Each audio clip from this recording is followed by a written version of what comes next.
ورنہ لا حاصل بحث ہے. آپ لڑتے رہو اہل حدیث سے, وہ کہہ رہے تقلید حرام ہے, ہم کہہ رہے ہیں تقلید واجب ہے, وہ تقلید کا مفہوم کچھ اور لے رہا ہے, آپ تقلید کا مفہوم کچھ اور لے رہے ہو. پھٹا قیامت تک ہوتا رہے گا, اور مرغوں کی طرح لڑتے ہیں نا جیسے, وہ لڑائیاں ہوں گی.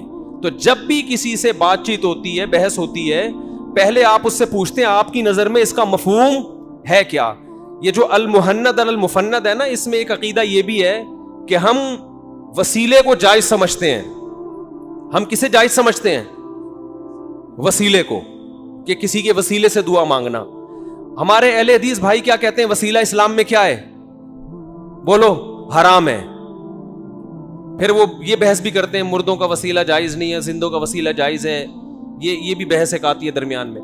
بھائی وسیلے کو پہلے ڈیفائن کرو, آپ کی نظر میں وسیلے کا مفہوم کیا ہے, ہماری نظر میں وسیلے کا مفہوم کیا ہے. جب تک یہ مفہوم متعین نہیں ہوگا قیامت تک یہ لڑائی جاری رہے گی. ہماری نظر میں وسیلے کا مفہوم وہ نہیں ہے جو اہل بدعت کی نظر میں ہے. دیکھو وسیلہ بالعمل سب کے نزدیک جائز ہے. وسیلہ بالعمل کسے کہتے ہیں؟ اپنے کسی عمل کو اللہ کے سامنے پیش کر کے اس کا واسطہ دینا, اس کو کیا کہا جاتا ہے؟ وسیلہ بالعمل. یہ اہل حدیث بھی جائز کہتے ہیں, ہم بھی کیا کہتے ہیں اس کو؟ بولو نا, جائز ہے. اس کی مثال حدیث سے ملتی ہے. 3 آدمی غار میں بند ہو گئے تھے, تینوں نے اپنے عمل کا وسیلہ پیش کیا. ایک نے کہا اللہ میں اپنے ماں باپ کے لیے پوری رات دودھ لے کے کنارے پہ کھڑا رہا ہوں, تو میرے اس عمل کو قبول فرما, اگر یہ تیرے خاطر تھا تو جس مصیبت میں ہم ہیں اس سے ہمیں کیا دے دے نجات. یہ وسیلہ ہے نا. کس کا وسیلہ؟ عمل کا وسیلہ. ڈائریکٹ اللہ ہی سے مانگ رہے ہیں. وسیلہ کس کو بنا رہے ہیں؟ اپنے عمل کو پیش کر رہے ہیں. وسیلہ کہتے ہیں ذریعہ کو, کہ اللہ کی رحمت کو کھینچنے کا کیا ہے؟ ذریعہ ہے. یہ آج بہت سارے پھٹے خام خامے ہو رہے ہیں. وہ آپ کی بات نہیں سمجھ رہا, آپ اس کی بات نہیں سمجھ. وہ جس پہ بحث کر رہے ہیں آپ کا بھی وہی عقیدہ ہے جو اس کا عقیدہ ہے. لفظی نزاع کو بنیاد بنا کے لڑائیاں. تقلید کا معاملہ بھی ایسا ہی ہے. جس تقلید کو ہم واجب کہتے ہیں اس کو اللہ کی قسم اہل حدیث بھی واجب کہتے ہیں. اس کو وہ کرتے ہیں. واجب کہنا تو دور کی بات, وہ سارے یہی کر رہے ہیں. اہل حدیث کی عوام اپنے علماء کی تقلید کرتی ہے, وہ تقلید جس کو ہم تقلید کہہ رہے ہیں. اور جس کو اہل حدیث علماء جس تقلید کو حرام کہہ رہے ہیں اس کے ہم بھی قائل نہیں ہیں. وہ تقلید اور طرح کی ہے. اور ہم جس تقلید کے واجب یا جائز ہونے کی بات کر رہے ہیں وہ تقلید, اس کی ڈیفینیشن الگ ہے. اس کی اب آپ اگر مفسرین کی کتابوں میں جاؤ گے, فلاں نے یہ لکھا, تو فلاں نے, ہر آدمی نے اپنے حساب سے الگ الگ اصطلاح میں تعریف کچھ اور ہے, لغت میں تعریف کچھ اور ہے, پھر فقہا کی اصطلاح کچھ اور ہے, محدثین کی اصطلاح کچھ اور ہے. اصطلاحی الفاظ دیکھو, کسی چیز کا فزک میڈیکل نام کچھ اور ہوتا ہے, عوامی نام کچھ اور ہوتا ہے. اگر یہ کورونا کا نام کووڈ-19 ہے نا, یہ تو ڈاکٹروں نے رکھا ہے. گاؤں دیہات میں کسی کو کورونا کو کووڈ-19 تھوڑی کہے گا, وہ پتہ نہیں کچھ اور سے تعبیر کرے گا, بلا ہی بھی ہے, کچھ بھی کہہ سکتا ہے وہ. تو پہلے آپ لفظ کے میننگ متعین کریں گے کہ آپ جس تقلید کے جائز یا ناجائز سمجھ رہے ہیں اس کی میننگ آپ کی نظر میں کیا ہے, اس کے بعد بات آگے چلتی ہے. تو اب یہ سمجھو نبی صلی اللہ علیہ وسلم نے کیا فرمایا کہ 3 آدمیوں نے کیا کیا, اپنا عمل پیش کیا. یہ ہماری نظر میں یہ وسیلہ ہی ہے, وسیلہ بالعمل کہتے ہیں اس کو. عمل پیش کیا کہ وہ فلاں نے کہا کہ میں نے پوری رات اے اللہ اپنے والدین کے سامنے دودھ کا پیالہ لے کے کھڑا ہوں. ایک نے کہا کہ مجھے زنا کا موقع ملا, تیری خوف سے میں اس سے پیچھے ہٹ گیا, تو مجھے اس مصیبت سے نجات دے دے. ایک نے اپنا ایک کاروبار کا واقعہ سنا ہے, اس میں بڑی دیانت داری کی تھی اس نے. تو یہ ہے وسیلہ بالعمل, جس کو اہل حدیث بھی جائز سمجھتے ہیں اور ہم بھی جائز. ایک ہوتا ہے وسیلہ بالذات. تو وسیلہ بالذات ہماری نظر میں وہ وسیلہ بالعمل ہی ہے, کیونکہ ذات برائے ذات مقصود نہیں ہوتی. ہماری نظر میں جب کسی بزرگ کا واسطہ دیا جاتا ہے, اللہ اس کے واسطے سے میری یہ دعا قبول فرما لے, تو واسطے کا مطلب ہماری رائے میں, ہمارے علماء کی رائے میں یہ ہے کہ اللہ مجھے اس سے محبت ہے, یہ تیرا نیک بندہ ہے, مجھے اس سے محبت ہے, میرے اس سے تعلق ہے. یہ تعلق بھی ایک عمل ہے نا. نیک لوگوں سے محبت, نیک لوگوں سے تعلق کیا ہے؟ دیکھو آپ جاتے ہو, جب آپ کا دفتر میں کوئی کام پھنسا ہوا ہوتا ہے, آپ ایس ایچ او کے چچا کو لے جاتے ہو. تھانے میں کوئی کام پھنسا ہوا ہے, ایس ایچ او کے چچا سے آپ نے رابطہ کیا, چچا سے فون کروایا, چچا کو آپ نے کیا بنایا؟ وسیلہ. تو اس میں 2 جہتیں ہیں. ایک تو وسیلہ یہ کہ چچا وہ ایس ایچ او سے بھی بڑی چیز تھی کوئی, اس نے جب فون کر دیا ایس ایچ او صاحب ڈھیر ہو گئے. یہ اللہ پہ کوئی زور اس طرح کا وسیلہ اللہ کے حق میں نہیں ہو سکتا کہ کوئی کسی کو ذریعہ بنائے اور اللہ اس کے سامنے عاجز آ جائے معاذ اللہ. لیکن ایک یہ ہے ایس ایچ او کے چچا سے آپ کے کیا تھے تعلقات, آپ چچا کو لے گئے تھانے میں.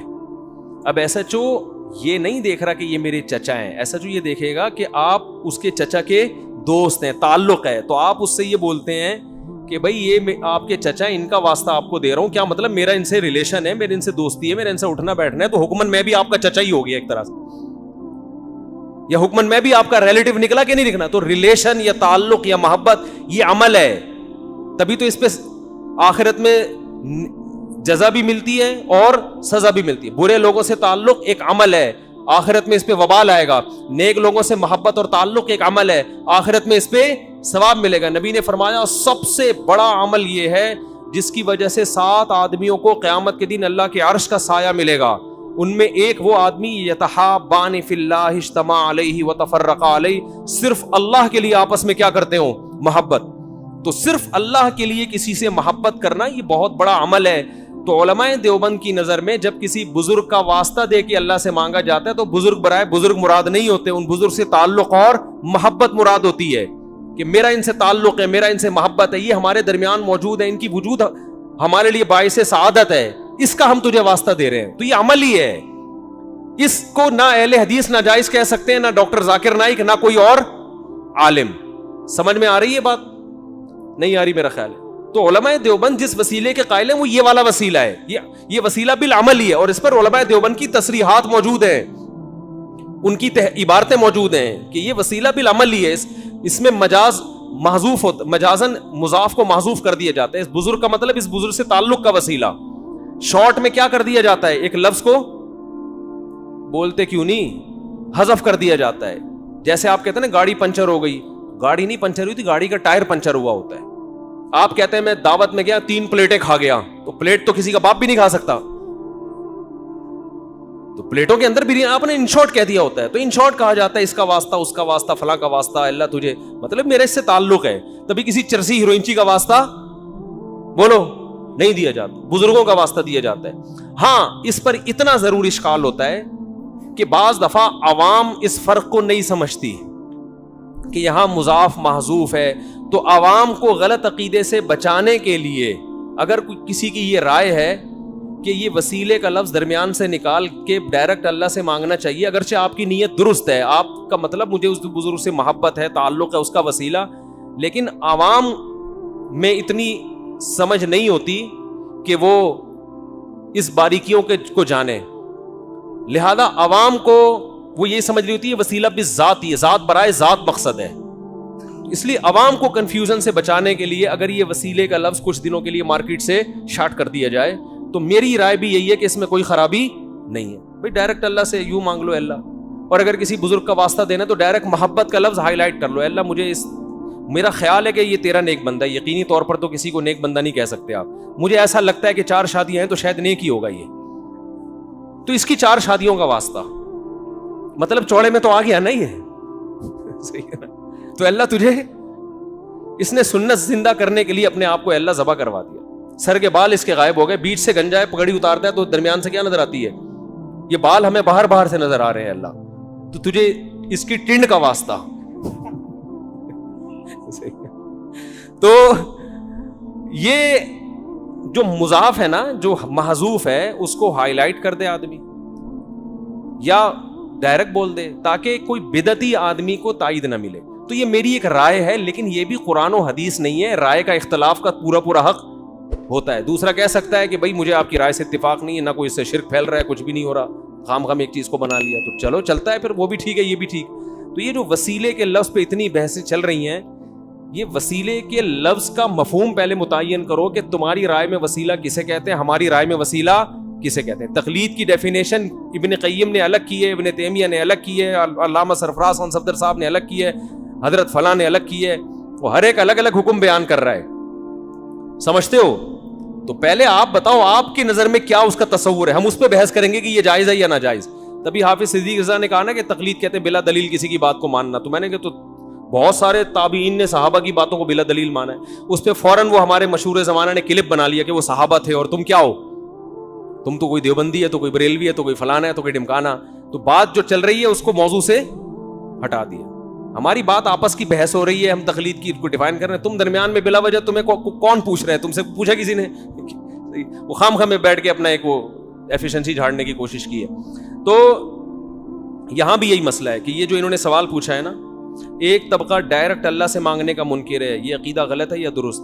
تو اللہ سے ڈائریکٹ ہی مانگا, اگر وسیلہ بھی ہونا تو وہ بھی ڈائریکٹ اللہ ہی سے مانگا جاتا ہے.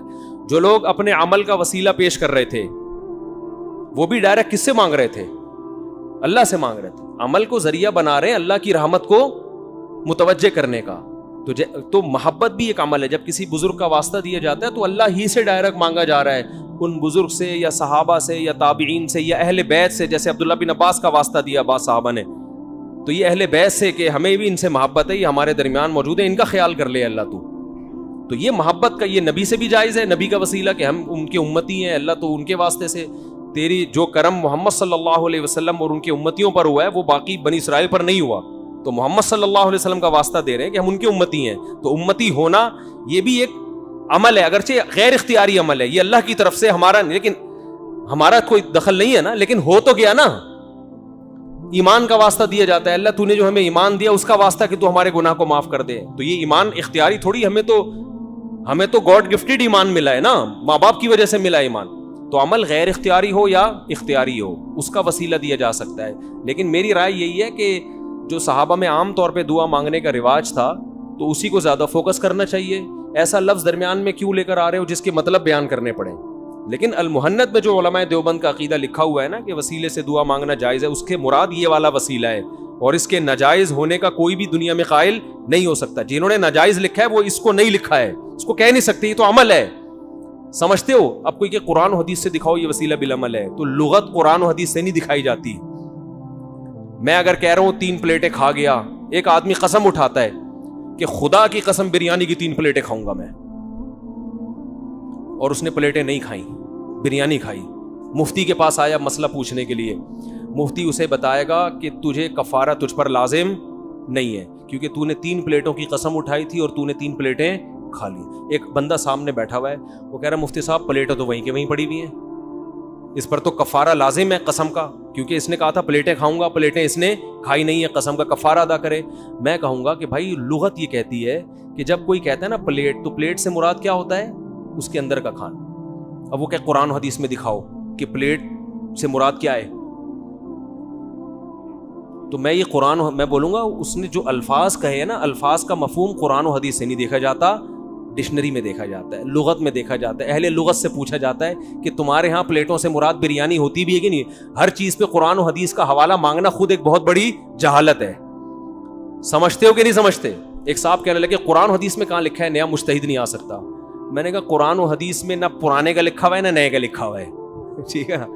اس کا قرآن و حدیث سے نہیں, اس کا مشاہدے سے تعلق ہے کہ جنہوں نے مجتہد ہونے کا دعویٰ کیا ان سے اتنے بڑے بڑے بلنڈر ہوئے اور اتنے بڑے بڑے انہوں نے قرآن و سنت کے نام پہ گڑبڑے کی ہیں کہ جو دعویٰ نہیں کر رہے ان کا کیا حال ہوگا. تو مشاہدے پر مبنی ایک حقیقت ہے کہ اب لوگوں میں وہ صلاحیتیں نہیں ہیں. دیکھو یہ 360 ایپ ہے نا, ایپلیکیشن 360, اس کے جنہوں نے بنائی وہ اہل حدیث ہیں. میرا مقصد مسلک پر اعتراض کرنا فی الحال نہیں ہے. لوگ کہتے ہیں اب تو ہمارے پاس سامنے قرآن و حدیث بالکل ایسے, اب ہمیں کیا ضرورت ہے کسی عالم سے پوچھنے کی. کل میں نے 360 ایپ میں صحیح مسلم کی ایک حدیث دیکھی, اس کا ترجمہ غلط ہوا ہے. صحیح مسلم کی حدیث کا ترجمہ ہوا ہے نبی کے دور میں اکٹھی 3 طلاقیں ایک سمجھی جاتی تھیں. اکٹھی کا لفظ ایپلیکیشن والے نے یا تو خود غلط لگایا یا کسی ترجمہ اٹھایا جو ترجمہ کیا تھا طلاق کا مسئلہ ہے, اتنا حلال و حرام کا مسئلہ, اس میں آپ صحیح مسلم کی حدیث میں ایسا ورڈ کا اضافہ کر رہے ہیں جو عربی الفاظ میں بولو, اور اس سے زمین آسمان کا فرق پڑ رہا ہے مسئلے میں. تو ایپلیکیشن دیکھ کے انسان مفتی نہیں بن جاتا, صرف کتابیں پڑھ کے مفتی نہیں بن جاتا. اسے کیا پتا کہ یہ کتاب میں جو حدیث کا ترجمہ ہے یہ بھی, اور آج خیانتیں بہت ہیں, ہر آدمی اپنے مسلک کے حساب سے حدیثوں کو ڈیفائن کر رہا ہے, ترجمے اپنے مسلک کے حساب سے کر رہا ہوتا ہے. تو شاید وہ اہل حدیث ہیں, شاید انہوں نے اس وجہ سے کر دیا, مجھے نہیں, یقین سے نہیں میں کہہ سکتا, ہو سکتا ہے کہیں سے کاپی پیسٹ کیا ہو ترجمہ, لیکن یہ بہت بڑی گڑبڑ ہے, اس پہ آواز اٹھانی چاہیے. پھر مجھے کچھ لوگوں نے بتایا کہ اور بھی کچھ حدیثوں میں اس طرح کا مسئلہ ہوا ہے, تو میں نے ان سے کہا مجھے نکال کے لاؤ, میں تھوڑا سا ان ایپلیکیشن والے صاحب سے بات کروں گا کہ بھئی آپ اس کو کریکٹ کریں. تو میرا پیغام 360 جنہوں نے اپلیکیشن بنائی ہے انتہائی احترام کے ساتھ ان تک اگر کوئی پہنچا سکتا ہے تو ان کو بتایا کہ یہ جو آپ نے صحیح مسلم کی حدیث کا ترجمہ کیا کہ نبی کے دور میں اکٹھی 3 طلاقیں ایک سمجھی جاتی تھی, اس میں اکٹھی کا لفظ کیا کریں, حذف کریں. یہ صحابی کا بیان نہیں ہے, اس میں علیہ طلاق ہے کہ علیہ طلاق 3 ایک سمجھی جاتی تھی, جس کا جواب موطا امام مالک میں موجود ہے, ابو داؤد میں موجود ہے کہ زمانے جاہلیت میں جیسے متع جائز تھا صحیح مسلم کی حدیث کے مطابق, ایسے ہی 3 طلاقیں چاہے ایک مجلس کی ہوں یا 10 مجلس کی, 3 ایک سمجھی جاتی تھی. اسلام نے اس حکم کو منسوخ کیا ہے. خیر حدیث پر فقہی بحث تو ایک الگ ٹاپک ہے نا, ترجمہ تو لفظ بلفظ ہونا چاہیے نا, اس کی تشریح کیا ہے وہ تو ایک الگ چیز ہے. آپ تشریح میں لکھ دیں اپنی رائے, ترجمے میں تو نہ لکھیں. ترجمے میں تو لوگ سمجھیں گے یار یہ نبی کے دور میں تو ایک مجلس کی 3 ایک, اور یہ مولویوں نے کیا فتوے دینا شروع کر دیے. تو چاروں امام معاذ اللہ, صحابہ کرام, تابعین جو اکٹھی 3 کو 3 کہتے تھے, لوگ ان کو سب کو بیوقوف معاذ اللہ سمجھیں گے. اور یہ ہو رہا ہے آج کل, چند حدیثوں کے نمبر ترجمے یاد کر کے اسلاف سے اعتماد کیا ہو رہا ہے, ختم ہو رہا ہے. تو یہ گڑبڑیں ہو رہی ہیں. تو یہ دور فتنوں کا دور ہے, علمیت نہیں ہے, لکیر کی فقیری کا دور ہے, مسلک پرستی کا دور ہے. ہر آدمی قرآن و سنت کے نام پہ نیا مسلک بنا کے کہتا ہے یہ ٹھیک ہے اور میرا کوئی مسلک ہے نہیں, میں کسی کو نہیں مانتا. مطلب ہوتا ہے سارے غلط ہیں, میں کیا ہوں, صحیح ہوں. تو یہ چل رہا ہے مارکیٹ میں. تو الفاظ کو پہلے متعین, وسیلے کا لفظ بھی ایسے, پہلے اس کو متعین